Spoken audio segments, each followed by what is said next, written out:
से आप सभी को जय मसीह की दोस्तों। हम लोग आपको जैसा पता है, हम लोग जो प्रभु की प्रार्थना है, द लॉर्ड्स प्रेयर, इस सीरीज को हम देख रहे हैं।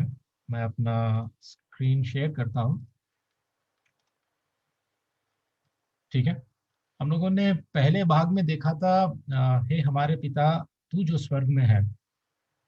इस पर हमने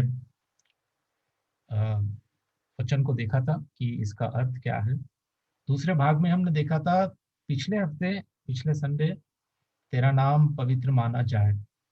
ठीक है। तो आज हमारा जो डिस्कशन का टॉपिक है वो है तेरा राज्य आए, your kingdom come, Dai Dai kingdom come English में कहते हैं। तो आज हम देखने वाले हैं कि परमेश्वर का राज्य क्या है। ठीक है। परमेश्वर का राज्य क्या है और क्या मतलब होता है कि जब हम इस रीति से प्रार्थना करते हैं, तेरा राज्य आए।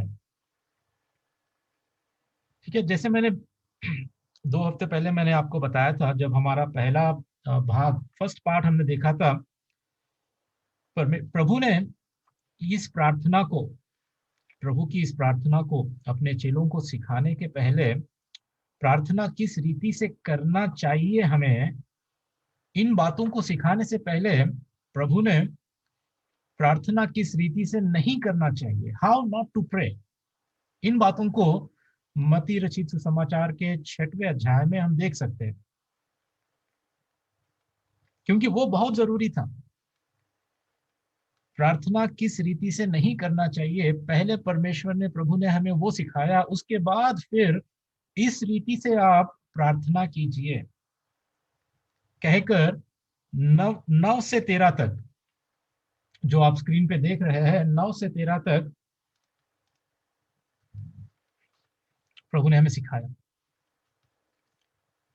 तो हमारे लिए फिर एक बार मैं बता रहा हूं, जरूरी है कि किस रीति से हमें प्रार्थना नहीं करनी चाहिए। वहां पर 2 जातियों को परमेश्वर वहां पर उदाहरण की ओर से हमें सिखाने के लिए बताया। पहले यहूदियों, जो यहूदी थे, जो फरीसी थे, जो पंडित शास्त्री थे, वो लोग किस रीति से प्रार्थना करते थे। प्रभु ने उनके बारे में कुछ बताया कि वो सड़कों पर जोर जोर से चिल्ला चिल्ला कर लोगों को दिखाने के लिए ऊंची आवाज से वो लोग प्रार्थना करते थे।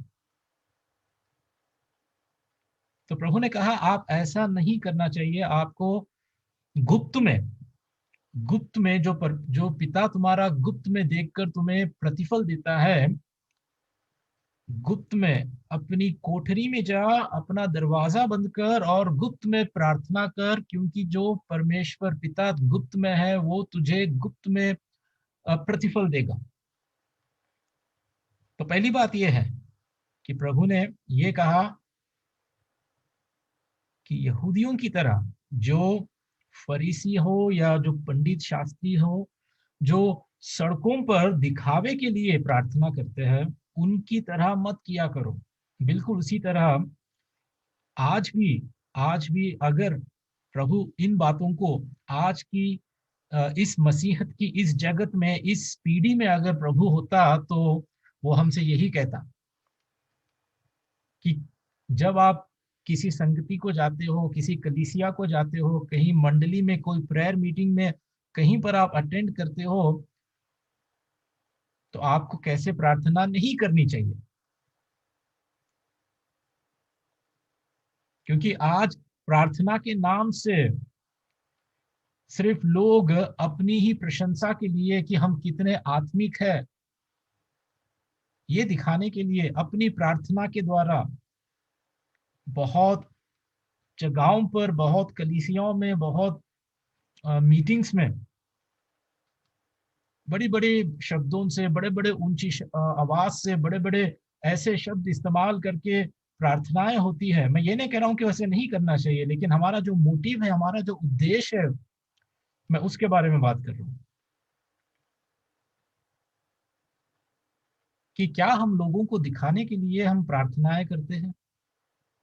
क्या हमारी प्रार्थना, व्यक्तिगत प्रार्थना, जो प्राइवेट पर्सनल प्रेयर जो हमारी होती है, क्या वो पब्लिक में भी अगर हम प्रार्थना करते तो एक समान होती है क्या?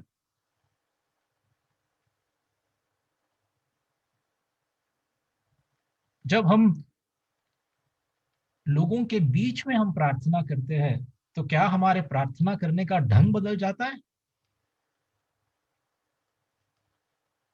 आप शायद आपने देखा होगा, सिर्फ प्रार्थना नहीं, प्रचार करने का भी ढंग बदल जाता है। जो प्रचारक है, लोग अगर ज्यादा है तो उनका बोलने का तरीका बदल जाता है। अगर लोग कम है तो प्रचार करने का जो वो टोन है, जो वो बात है, वो सब कुछ बदल जाता है।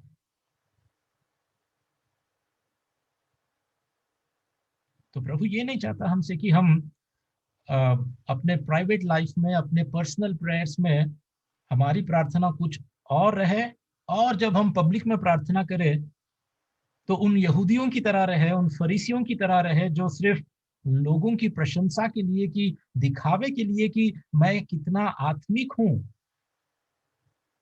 दिखावे के लिए प्रार्थना करते हैं। ठीक है, ये पहली बात है जो प्रभु ने हमको सिखाया कि हम प्रार्थना किस रीति से नहीं करनी चाहिए। ठीक है, दूसरी बात भी बहुत इंपॉर्टेंट है हमारे लिए। दूसरी बात प्रभु ने क्या कहा? पहली तो यहूदियों की बात कही, अब अन्य जातियों की बात प्रभु ने कही। प्रभु ने ये कहा कि आप अन्य जातियों की तरह बकबक मत करो।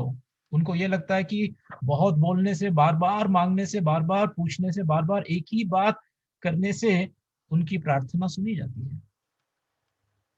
आज कितने लोग नहीं है सोचिए कि इस रीति से इस प्रार्थना को, खासकर इस प्रार्थना को, मती के 6 के 9 और 9 से 13 तक जो ये प्रभु की प्रार्थना है, जो लॉर्ड्स प्रेयर है, कितने लोग इसको एक मंत्र की तरह जपते हैं।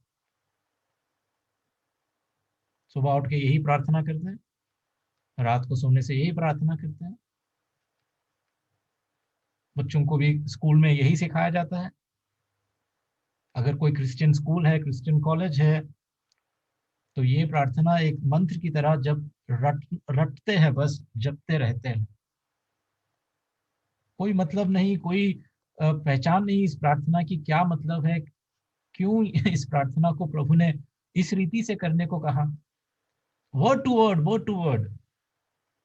जब मैं मसीह में नहीं आया था, मैं भी जब एक हिंदू था, तो जो शास्त्र के मंत्र वगैरह थे, चाहे वो गायत्री मंत्र हो या और कोई भी हो, हनुमान चालीसा हो, गायत्री मंत्र हो, या उसको हम क्या करते थे, हम लोग उसका अर्थ भी पता नहीं होता था, लेकिन हम लोग रटते थे बस।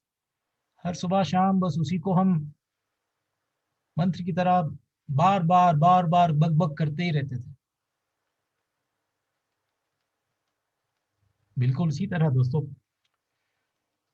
प्रभु ने एक चेतावनी दी कि आप लोग ऐसा नहीं करना चाहिए। इस प्रार्थना के रटने से इसमें कोई सामर्थ्य नहीं है, इसमें कोई पावर नहीं है कि आप एक मंत्र की तरह इसको रटने से कुछ हो जाएगा, काम बन जाएगा। प्रभु ने कहा इस रीति से प्रार्थना करो, pray according to this pattern, इस रीति से प्रार्थना किया करो। अगर इसका पूरी पूरी तरह आपको आ, मतलब पता है, तो यही शब्दों को इस्तेमाल करने में कोई गलत बात नहीं है। मेरा कहने का यही मतलब है कि जब हम इस प्रार्थना को करते हैं कि हमारे पिता तू जो स्वर्ग में है, तेरा नाम पवित्र माना जाए, तेरा राज्य आए, तेरी इच्छा जैसे स्वर्ग में पूरी होती है वैसे पृथ्वी पर भी हो, ऐसे ऐसे ये जो पूरी प्रार्थना हम करते हैं, अगर हर बात का अर्थ आपको पता है, तो इसमें शब्द, यही शब्दों का इस्तेमाल करके वर्ड टू वर्ड इसी तरह प्रार्थना करने में कोई बुराई नहीं है, कोई बुराई नहीं है। लेकिन अन्य जातियों की तरह, जैसा प्रभु ने कहा, हम इसको एक मंत्र की तरह हमें पढ़ना नहीं है, जपना नहीं है, रटना नहीं है। ठीक है, तो वो दो बात हमें हमेशा याद रखना चाहिए कि किसी को दिखावे के लिए आप प्रार्थना मत कीजिए, प्रचार मत कीजिए। बी ऑनेस्ट, कपटियों की नाई नहीं। आप जैसे हैं वैसे।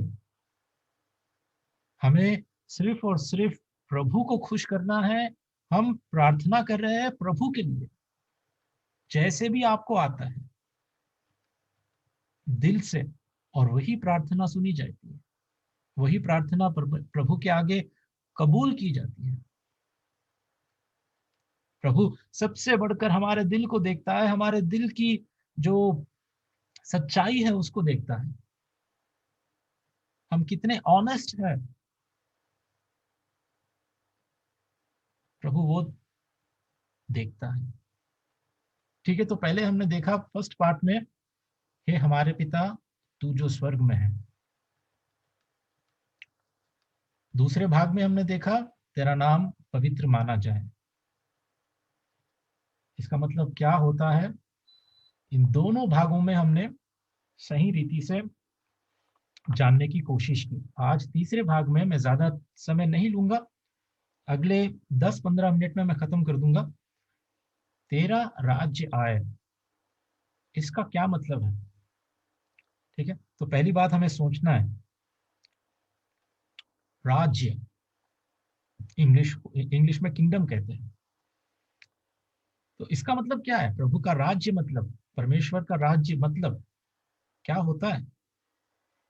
What is the kingdom of God? और तेरा राज्य आए मतलब कहाँ आए, कहां से कहां आए? ये बात भी हमें सीखना जरूरी है।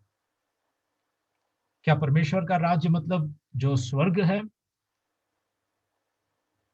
क्या वो राज्य आए? ये प्रार्थना प्रभु में सिखा रहा है, या और कुछ उसका मतलब बनता है?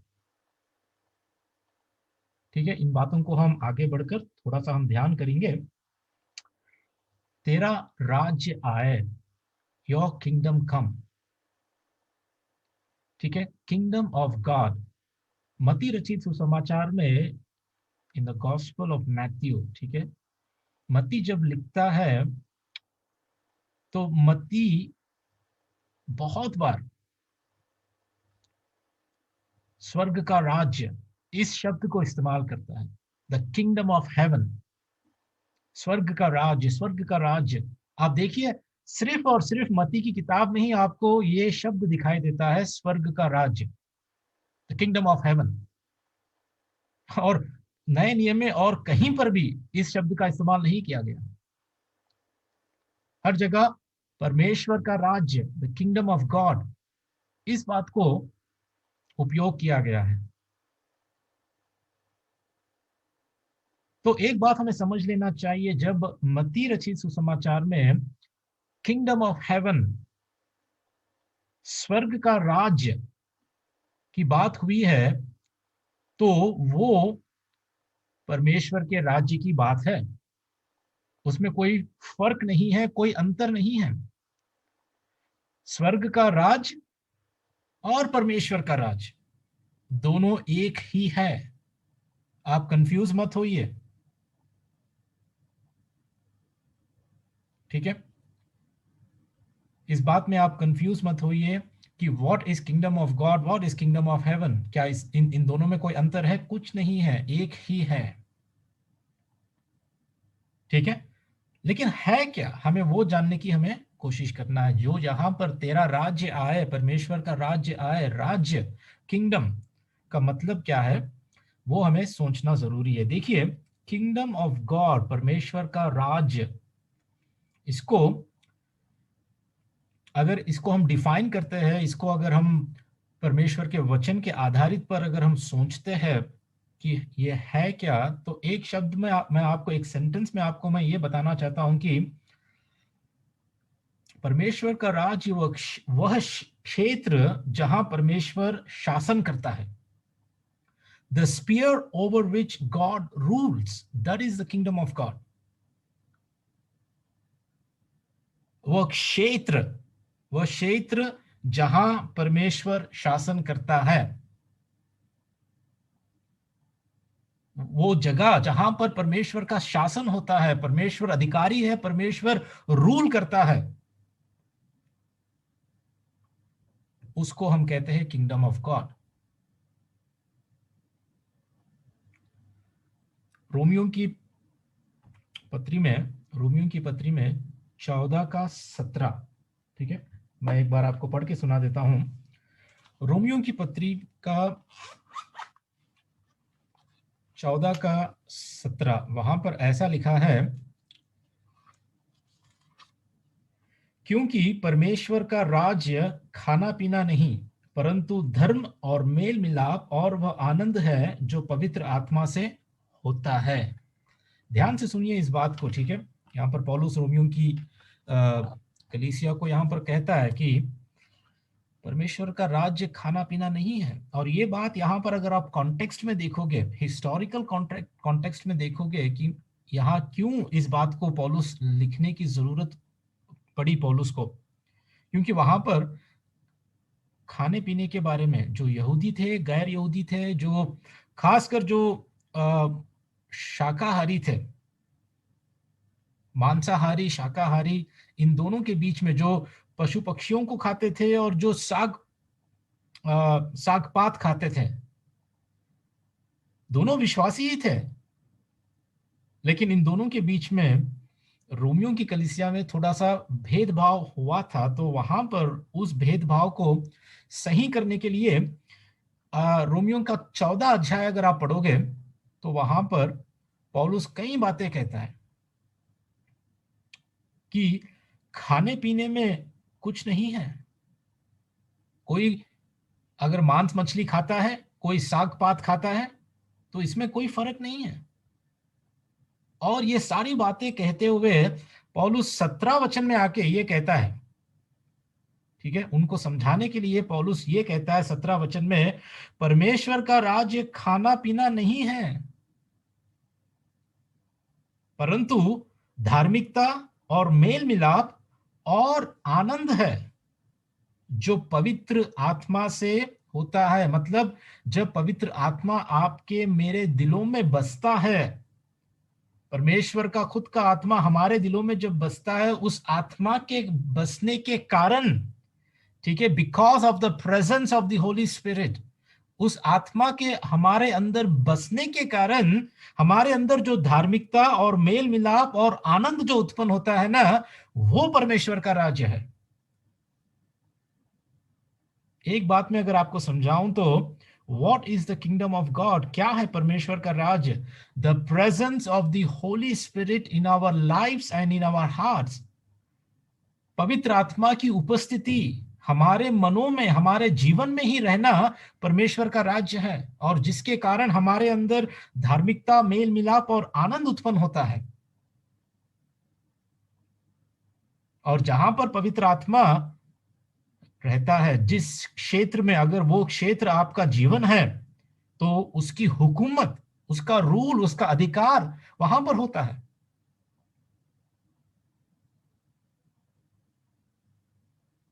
उम्मीद करता हूं आपको बात समझ में आ रही होगी। किसी इंसान के जीवन में जब पवित्र आत्मा का या परमेश्वर का खुद का शासन होता है, तो उसके जीवन में वो परमेश्वर के राज्य को अनुभव करता है और देखता है, और ये आत्मिक है। This is a spiritual kingdom, ठीक है। भौतिक अगर या आप फिजिकल किंगडम को आप देखोगे, वो तो है सारा ब्रह्मांड, सारा यूनिवर्स, स्वर्ग का राज्य, सब कुछ प्रभु का ही है। लेकिन वो राज्य, प्रभु का शासन, प्रभु का रूल, वो आने के लिए किसके पास, कहां से? इंसानों के मनों में, इंसानों के दिलों में, इंसानों के जीवन में परमेश्वर का राज्य आने के लिए यहां पर प्रभु ने इस रीति से प्रार्थना हमें सिखाई कि तेरा राज्य आए। मतलब प्रभु की, मसीह की प्रभुता, मसीह का अधिकार, मसीह का शासन हमारे जीवन में उतर आए। ऐसी बड़ी प्रार्थना है ये दोस्तों। मैं कहता हूं ना कि जब हम इस रीति से प्रार्थना करेंगे तो सच में हम जान पाएंगे कि परमेश्वर का राज्य किस रीति से हमारे जीवन में आ सकता है, दूसरों के जीवन में आता है। आज जितने भी सच्ची रीति से नया जन्म पाकर अपने पापों के लिए पश्चाताप करके परमेश्वर के घराने में जिसका जन्म हुआ है, और जो अपने मनों में पवित्र आत्मा की उपस्थिति के द्वारा परमेश्वर की प्रभुता में, परमेश्वर के अधिकार में जी रहे हैं आज के दिन, उनके जीवन में परमेश्वर का राज्य आ गया है। परमेश्वर का राज्य वो लोग अनुभव कर रहे हैं आज के दिन। It is a spiritual kingdom.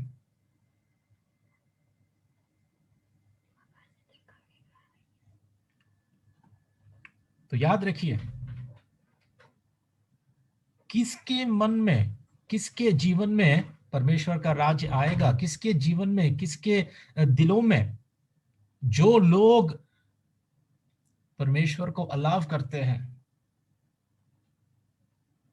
जो लोग परमेश्वर की प्रभुता को अपने जीवन में स्वीकार करते हैं, अपने जीवन को प्रभु के अधिकार में अर्पित करते हैं, उन्हीं के जीवन में यह राज्य आएगा, और किसी के नहीं। उन्हीं के जीवन में यह राज्य को वो लोग अनुभव कर सकते हैं। The kingdom of God dwells only in those who are willing to submit to the lordship of Jesus Christ. और ये विनती करने के लिए प्रभु ने हमें सिखाया है। पता है, जब हम प्रार्थना करते हैं तेरा राज्य आए, इसका मतलब पहली बात, फर्स्ट पॉइंट, आपको अगर मैं पूछता हूं आखिर स्वर्ग में क्या हो रहा होगा, परमेश्वर के राज्य में, परमेश्वर जो स्वर्ग के राज्य में है, उस राज्य में एक बार सोचिए कि क्या हो रहा होगा। वहां पर परमेश्वर की आराधना, द वर्शिप ऑफ गॉड, परमेश्वर को ऊंचा उठाना, द एक्सॉल्टेशन ऑफ गॉड, परमेश्वर की महिमा करना, परमेश्वर का आदर करना, यह सब कुछ होता है। वचन के आधारित अगर हम देखते हैं, तो अगर आप प्रकाशित वाक्य में देखोगे तो आप जान सकते हो कि स्वर्ग में क्या होता है। थोड़ा सा एक ग्लिम्स हमें वहां पर मिलता है हमें। तो हम क्या प्रार्थना कर रहे हैं? तेरा राज्य आए, मतलब जैसा स्वर्ग में हो रहा है वो राज्य आज इंसानों के दिलों में आए, मतलब वो स्वर्ग उतर आए। लेकिन पता है अफसोस की बात क्या है आज के दिन? सिर्फ इंसानों के जीवन में नहीं, कलीसिया में भी, कई सारे मंडली में, कई सारी संगतियों में आज स्वर्ग का राज्य नहीं आ रहा है, परंतु बाहर से दुनियादारी आ रही है।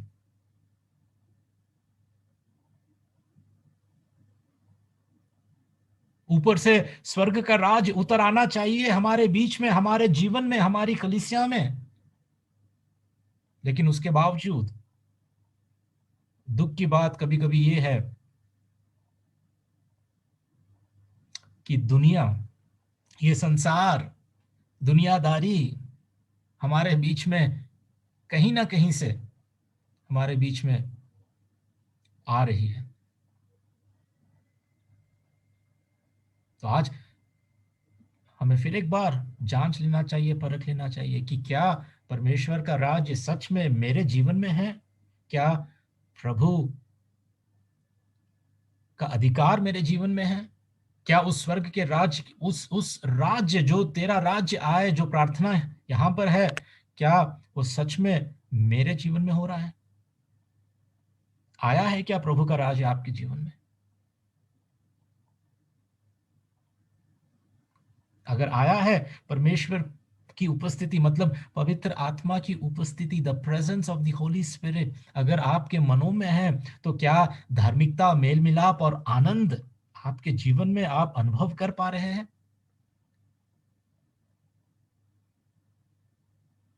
पता है, जब हम तेरा राज्य आए ये प्रार्थना करते हैं, तो हम क्या क्या विनती कर रहे हैं? कि परमेश्वर, तेरा राज्य फैल जाए, that your kingdom may expand.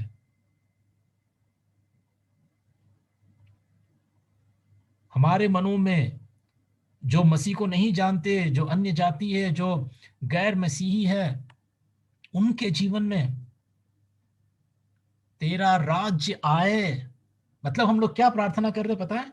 हम लोग सुसमाचार के फैलने के लिए हम प्रार्थना कर रहे हैं, हम उद्धार के लिए प्रार्थना कर रहे हैं। जो भटके हुए लोग हैं, जो नाश हो रहे हैं, उनके उद्धार के लिए यहां पर इस प्रार्थना में वो अर्थ है, तेरा राज्य आए।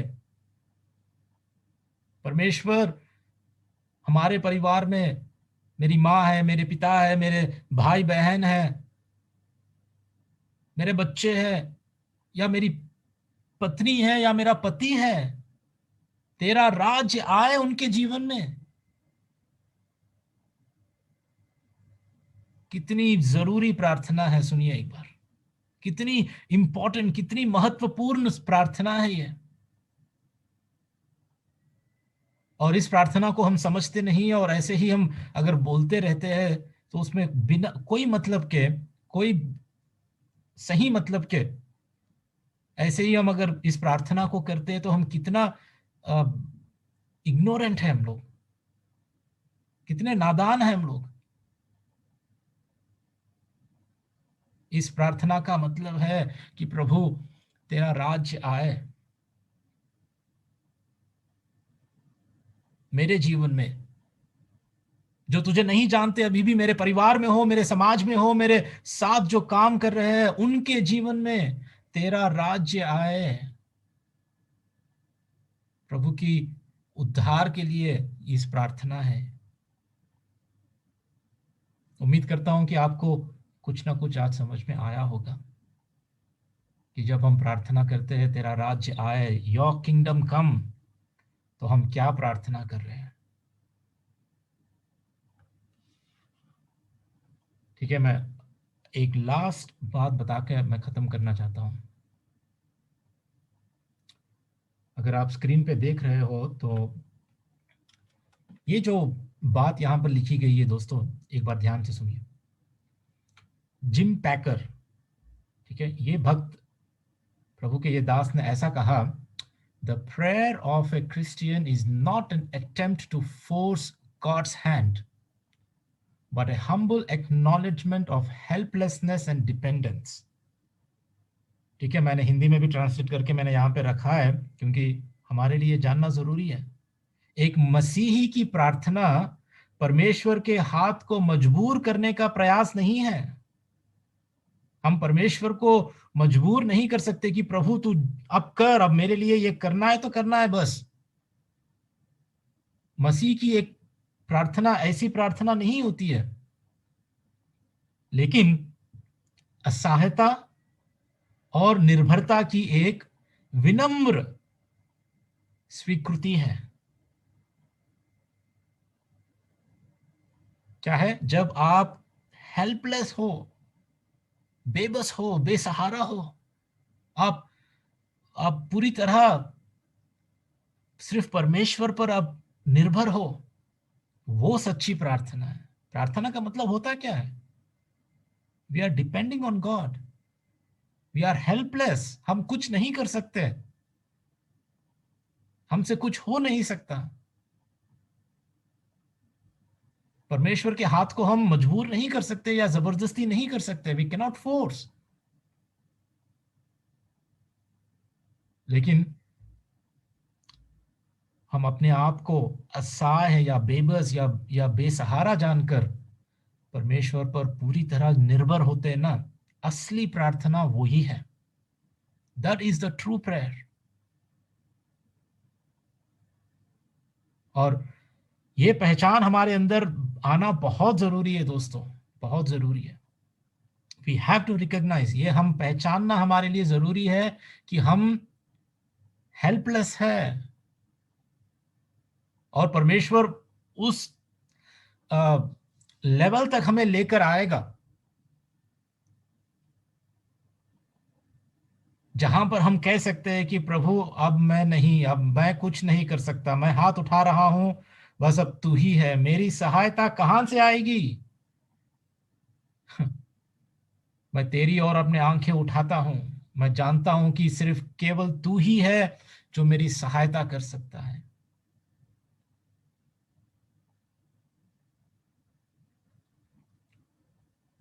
ठीक है, तो प्रभु हमारी मदद करे, सहायता करे।